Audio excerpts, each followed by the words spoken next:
Olá, meu amigo, minha amiga, sejam mais uma vez bem-vindos aqui ao nosso canal. Vamos falar de um assunto importante que gera muitas dúvidas, né? O tempo de você fica de auxílio-doença ou de aposentadoria por invalidez conta, no caso, para você se aposentar por tempo de contribuição, idade, né? Essas aposentadorias que tem depois da reforma, que é aposentadoria por pontos, aposentadoria por pedágio. Será que esse tempo que você ficou de benefício vai contar para isso? Pois é. E outra dúvida muito grande, né? Quando é possível você converter, por exemplo, o auxílio-doença em aposentadoria por invalidez? Bem, para você fazer isso é preciso que você esteja recebendo o auxílio-doença.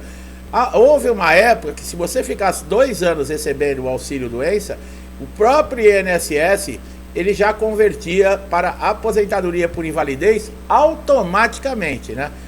Porque ele reconhecia, depois de 2 anos você recebendo o auxílio de incapacidade temporária, que não era mais temporária, né? Você está 2 anos recebendo, quer dizer, é algo que você tem que vai ficar permanente. Então ele reconhecia e ele mesmo fazia a conversão. Hoje já não funciona mais assim, tá, pessoal? Hoje é muito difícil para um perito do INSS, você chegar na perícia com um protocolo de auxílio-doença e ele reconhecer a aposentadoria por invalidez, é muito difícil. O que ele vai fazer, mesmo reconhecendo que é uma incapacidade total e permanente, ele vai te jogar lá para a reabilitação profissional. E acontece que tem muita gente aí acontecendo, né, em análise aí na reabilitação profissional há anos. Por quê? Porque o programa está desestruturado, né? Não tem condições de reabilitar ninguém, não tem condições de readaptar ninguém para o mercado. Está muito difícil, né? Muitos de auxílio-doença, muitos de aposentadoria por invalidez, que também pode ser chamada para reabilitação profissional, já passaram inclusive por entrevista aí com assistente social e continuam aguardando e está em análise, tá? Bom, quanto tempo uma pessoa pode ficar recebendo benefício no INSS, né? Bom, cada caso é um caso, né, pessoal? Hoje em dia existe aí uma análise documental, né, que é aquela que você recebe o benefício sem precisar fazer uma perícia presencial, mas tem prazo, tá? O prazo de 180 dias, né? Não é permitido, por exemplo, uma renovação após o período. Se houver necessidade de você continuar afastado, você pode pedir a prorrogação aí 15 dias antes do vencimento do benefício. Mas a partir de abril, né, provavelmente, os benefícios que você pede prorrogação hoje, a cada 30 dias você tem que pedir, mas a partir de abril, provavelmente você vai ter que agendar uma perícia presencial, tá? Dependendo do tipo de doença, as aposentadorias podem sair mais rápido, né? E a aposentadoria por invalidez, o tempo que você recebe é importante, porque nós, no decorrer do vídeo, nós vamos falar aí com relação a esse tempo de validade da aposentadoria por invalidez. Você tem que tomar algumas medidas para que esse tempo ele conte como tempo de contribuição, tá? Doenças que podem transformar o auxílio-doença em aposentadoria por invalidez é aquelas doenças que nós já citamos várias vezes, né, reconhecidas pelo INSS, pelo Ministério do Trabalho e Justiça, né? Alienação mental, hanseníase, esclerose múltipla, epilepsia, lúpus, agora foram adicionadas aí a depressão, ansiedade, são diversas doenças, né? Um total de mais de 27 doenças. Nós temos um vídeo que eu cito todas essas doenças e alguns vídeos atrás, vale a pena você dar uma conferida aí no canal. Bom, agora é verdade que o tempo que você ficar afastado recebendo benefício conta para aposentadoria? Sim, pessoal, esse período de afastamento, por exemplo, de auxílio-doença, ele pode ser sim computado para o tempo de contribuição na hora que você for se aposentar. Considerando, né, que o benefício por incapacidade tem para carência, né, e contribuição, está no artigo 55 da Lei 8.213 de 1991, que prevê que poderá ser computado o tempo de serviço do segurado, né, o tempo intercalado em que esteve recebendo auxílio-doença ou aposentadoria por invalidez. Bom, o que quer dizer intercalado? Você pode receber o auxílio por doença, ter retornado ao trabalho, depois de algum período você retorna e recebe o auxílio-doença, quer dizer, você ficou no INSS e voltou a contribuir, né, para a aposentadoria, retornou para o INSS e isso é considerado intercalado, tá? Quem está encostado conta como tempo de contribuição, né? não importa se é uma incapacidade temporária ou uma incapacidade total e permanente. Isso também para fins trabalhistas, inclusive para rescisão de contrato, tá? Não é somente para aposentadoria. Em alguns casos, você vai ver aqui, nós vamos falar aqui nesse vídeo com relação a isso.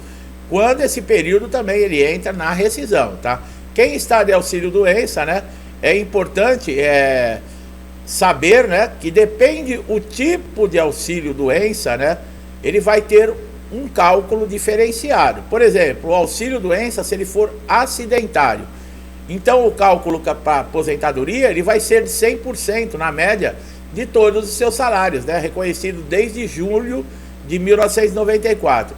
O que é mais vantajoso, o auxílio doença ou a aposentadoria por invalidez? Para cálculo, né, ambos os benefícios utilizam a mesma afiliação, tá? Isso acontece depois da reforma da Previdência, que praticamente deixou aí o auxílio doença mais vantajoso no cálculo, né? Que a aposentadoria por invalidez, quem se aposentou depois da reforma da Previdência teve uma perda enorme aí, né? O que ganhava quando estava na ativa passou a receber aí 60%. Com o auxílio doença não, continua uma média de 91% aí que as pessoas conseguem receber, tá? Bom, o segurado que precisa estar de auxílio doença, né?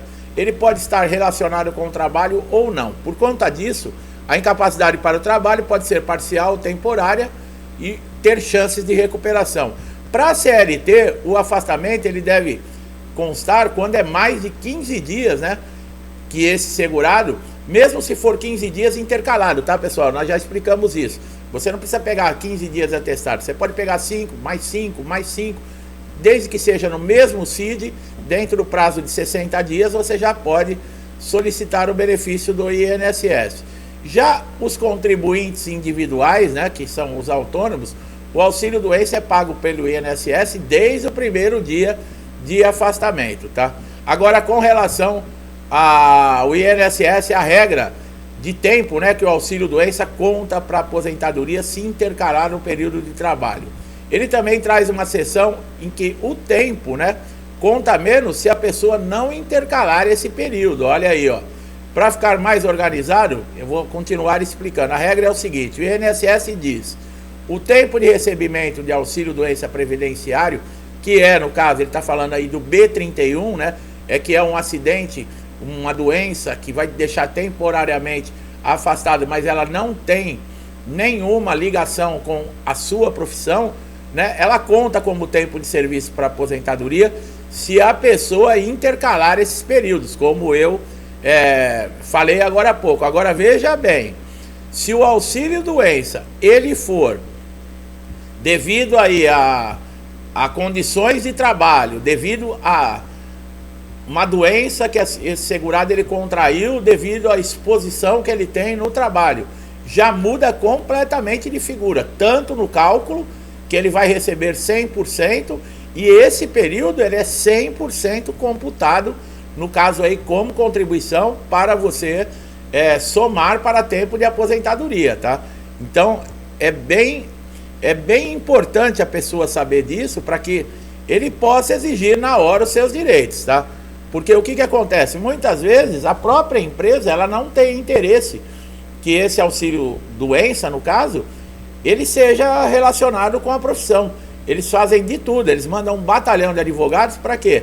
Não, ele se machucou, ele já tinha essa doença e pegou no final de semana, ou quando ele entrou na empresa, quer dizer, eles têm um batalhão de advogados para defender os interesses da empresa, tá?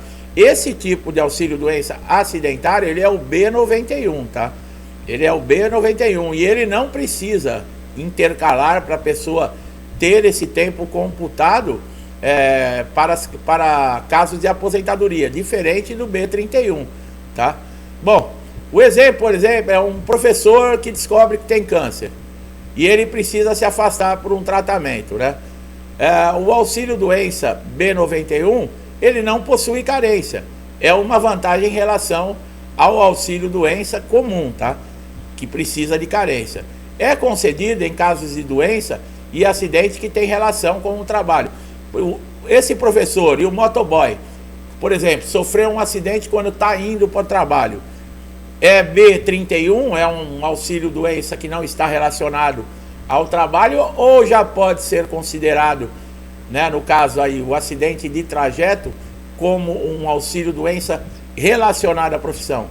É claro que é o B91, pessoal, né? Esse office boy, a partir do momento, ou você, a partir do momento que você está indo para o ponto de ônibus, acontece um acidente, você está dentro do ônibus se dirigindo para o trabalho ou retornando do trabalho para sua casa, a empresa é responsável. Qualquer coisa que acontecer com você dentro desse trajeto é considerado acidente de trabalho.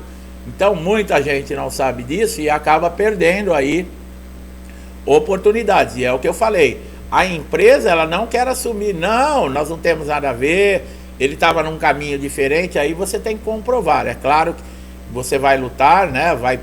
Em muitos casos vai precisar entrar na justiça, né, para comprovar tudo isso, mas é possível, tá?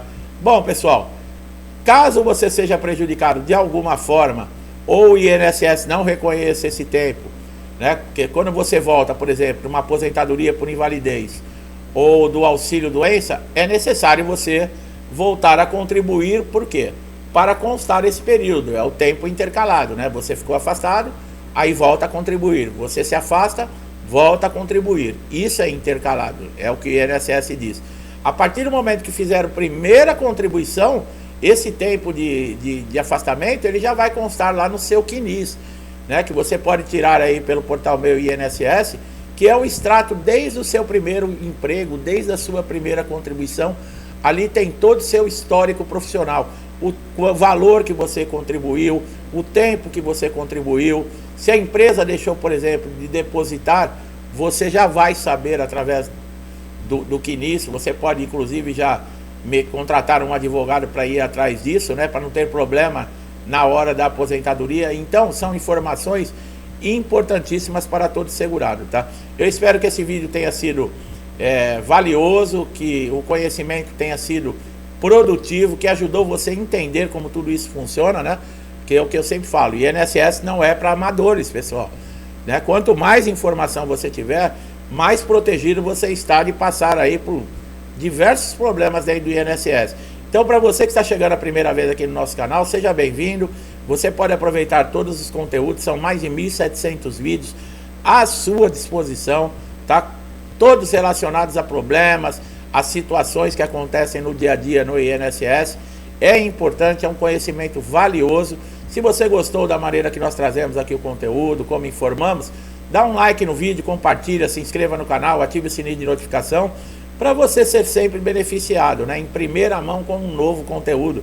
Pode ser uma informação aí que você está aguardando dias, semanas ou até meses para resolver um problema, e nós vamos te ajudar a fazer isso, como nós já ajudamos muita gente, graças a Deus, tá? Meu amigo e minha amiga que estão sempre comigo, muitos interagindo com o canal, desde lá do início, desde o primeiro vídeo, né? Eu só tenho a agradecer, muito obrigado. Que Deus abençoe sua casa, sua vida, sua família, com paz, saúde, prosperidade, alegria, harmonia, com muita força para nós superarmos aí todas as dificuldades, continuar acreditando, fazendo as nossas preces e tendo a certeza que um dia tudo vai melhorar, tá? Tudo que eu desejo para mim, eu desejo em dobro a todos vocês. Eu deixo um forte abraço e até os próximos vídeos.